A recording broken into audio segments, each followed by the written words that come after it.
Knock, knock. I wanted to say hi before your eyes glaze over. I'm going to talk about something that people never ever want to talk about, and it's financial controls in your business. And what are financial controls? I learned about this early on in my accounting degree, and it's something that as we talk to business owners, as their business grows, it's something you've got to think about.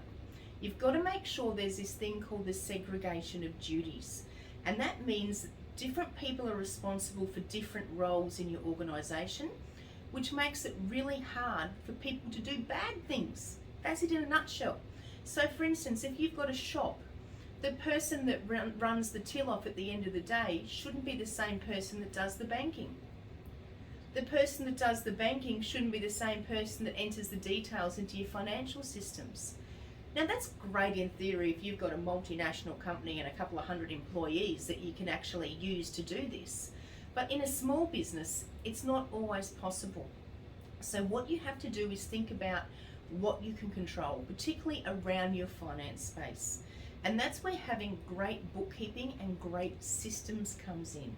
You need to have some way to record what your sales are, where the money's going, and where you're going to spend it. It's as simple as that. Making sure that the person, how do I explain this one? I'm the treasurer of the Maroochydore Surf Club. I can't just sign off on a payment and it goes out of the bank account. We need two people to sign off on a bank account. The treasurer and either the president or deputy president, or in some instances the bar manager. But what it means is that I can't pilfer money out of that organisation. If I've got a deposit to my bank account, someone else has to authorise it. So unless you've got collusion going on, it's a good oversight to have two people having control of your money. Not always possible in a small organisation, but as a business owner, it means that you need to have a basic understanding of what the financial pain points are in your business, where the flow of money goes, and where there's opportunities for people to get their grubby little fingers in. And then you've got to think about ways that you can put an oversight in just to check that things are going along okay and that everything's doing the right thing.